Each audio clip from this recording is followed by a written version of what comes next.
American Coast Guard kikilos na, hindi na nakapagtimpi at sinabing gagawa na sila ng hakbang para labanan ng China at pigilan ito sa agresibong aksyon sa rehiyon.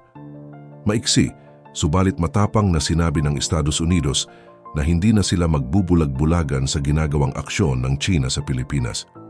Maigting pa rin nilang sinasabi na ang suporta nila sa Pilipinas ay nananatiling matibay. Tiniyak ng Administrasyong Biden na mananatili ang pangako ng US sa pagtatanggol ng Pilipinas sa harap ng umiiral na mga alalahanin ukol sa agresibong kilos ng China sa West Philippine-China Sea. Isang trilateral summit ang naganap kasunod ng pagpupulong ni Pangulong Joe Biden, punong ministro ng Japan Fumio Kishida at Pangulo ng Pilipinas Ferdinand Marcos Jr. noong nakaraang buwan kasama ang mga kalihim ng dayuhan at depensa ng US at mga tagapayo sa seguridad upang talakayin ang mga isyu sa aspeto estratehiko at militar. Ang kalihim ng Estado na si Antony Blinken, kalihim ng depensa na si Lloyd Austin at ang tagapayo sa seguridad na si Jake Sullivan ay tumanggap ng kanilang mga katapat mula sa Pilipinas sa Departamento ng Estado. Sa kanyang pambungad na pananalita, sinabi ni Blinken na ang pagtitipon ay nagpapakita ng matibay na ugnayan ng US at Pilipinas sa mga mahahalagang issue, lalo na sa South China Sea. Ipinahayag niya ang patuloy na pagtanggap ng US sa pagkakataon na itaguyod ang kooperasyon at pakikipagtulungan at patuloy na sinusuportahan ng Pilipinas sa kanilang pangako sa Mutual Defense Treaty. Ipinahayag ni Biden na ang mga obligasyon ng US sa kanilang mga kaalyado sa Pasipiko tulad ng Japan at Pilipinas ay napakahigpit. Saad niya pa na anumang pag-atake sa sasakyang panghimpapawid, sasakyang dagat o sandatahang lakas ng Pilipinas sa South China Sea ay saklaw ng kanilang Mutual Defense Treaty. Sinisisi ng White House ang unang trilateral summit kasama ang Japan at Pilipinas bilang isang matibay na tugon sa mga hakbang ng China na nagbabanta at sinasabi na ito ay nagpapadala ng mensahe na ang China ay ang outlier sa neighborhood ayon sa isang opisyal ng administrasyon. Ang relasyon ng US at Pilipinas ay nasa ilalim ng mutual treaty ng mahigit 70 taon. Ang tiyak na pagsuporta ni Biden sa pangako ng Amerika ay lumalabas sa gitna ng patuloy na tensyon sa pagitan ng Philippine at Chinese Coast Guards sa di maayos na South China Sea. Ang ugnayan sa pagitan ng China at Pilipinas ay patuloy na ipinamahagi sa pamamagitan ng mga engagement na kinasasangkutan ng mga barko ng Coast Guard ng dalawang bansa. Regular din ang mga insidente kung saan ang mga barko ng Chinese Coast Guard ay lumabas malapit sa mga isla ng East China Sea na kontrolado ng Japan malapit sa Taiwan. Ang gray zone harassment ng China ay pinaigting sa Philippine Coast Guard, kabilang ang paggamit ng military-grade lasers, pagpapaputok ng water cannon at pagbangga sa mga barko ng Pilipinas malapit sa Second Thomas Shoal, isang lugar na naiangkin ng Pilipinas at China. Noong 1999, nagkaroon ng permanenteng presensya militar sa Shoal matapos ilunsad ng Maynila ang barko sa panahon ng ikalawang digmaang pandaigdig. Ang mga opisyal ng China ay nagalit sa kritisismo sa kanilang mga aksyon sa South China Sea at itinuro ang US bilang nagpapalala ng tensyon.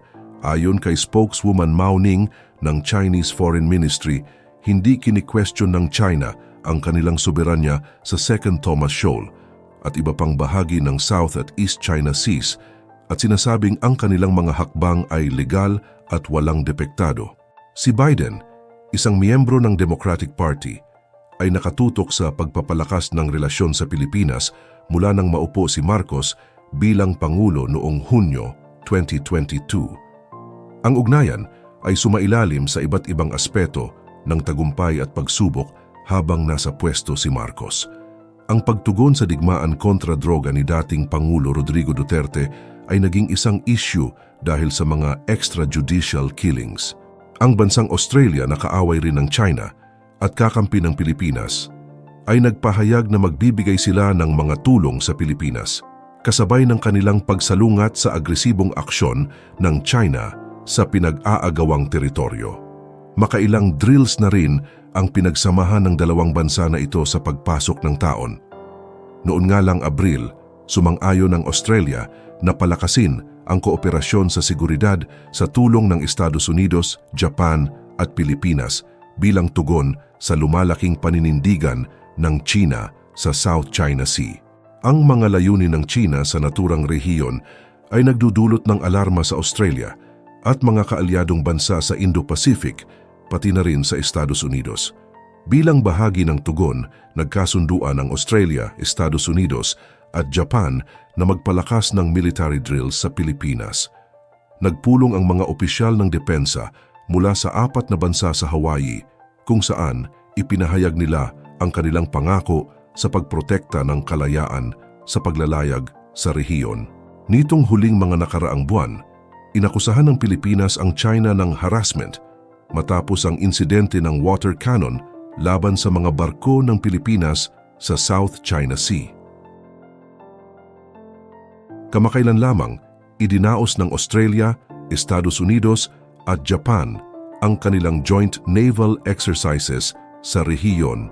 Ayon kay Ministry of Defense ng Australia na si Richard Marles, ang mas malapit na ugnayan ay magbibigay linaw sa seguridad sa rehiyon at magpapakita ng makabuluhang mensahe tungkol sa pagtutulong ng 4 na demokrasya para sa pandaigdigang kaayusan.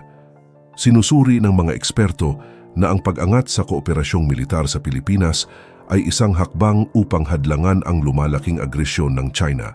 Ang Beijing sa kabilang dako ay hindi sumasang-ayon sa mga kritisismo at pinupunahang mga aksyon sa South China Sea.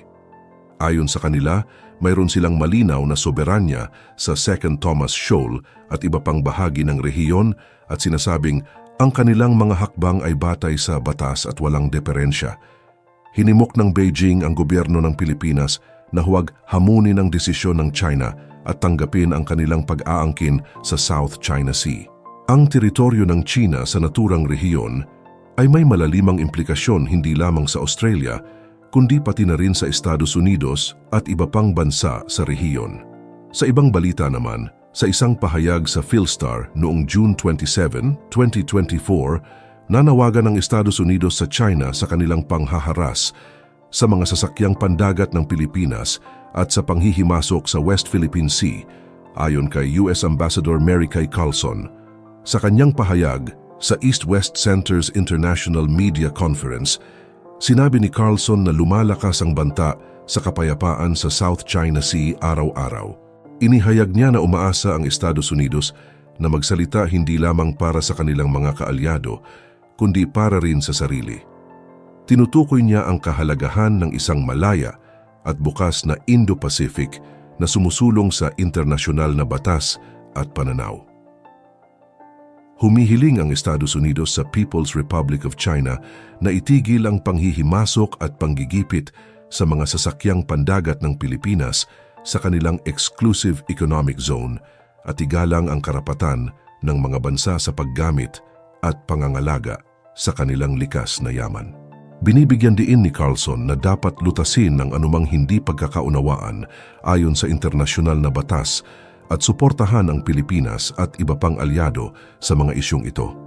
Sinabi ni Carlson na ang Enhanced Defense Cooperation Agreement, EDCA, ay nagbibigay daan sa mas malapit na kooperasyon sa pagitan ng US at Pilipinas sa tumugon sa mga banta at sakuna sa kanilang pinagtibay na mga lokasyon. Ang EDCA ay nagpo-provide ng pagpapatibay sa mga puwersa at modernisasyon sa 9 na pinagkasunduang lokasyon na naglalayong protektahan ang interes at kaligtasan ng bawat bansa.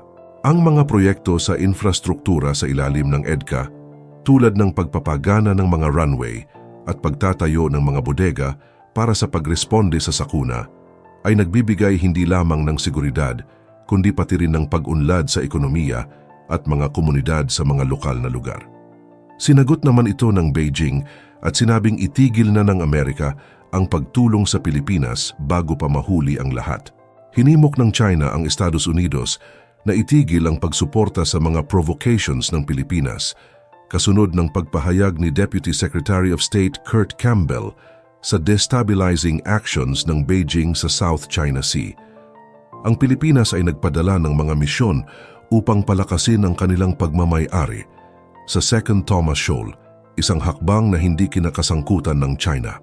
Sa isang regular na briefing, tinukoy ni Mao na ang Pilipinas ay may pilit binabaliwala ang kasunduan sa China at nagiging hamon sa integridad ng teritoryo.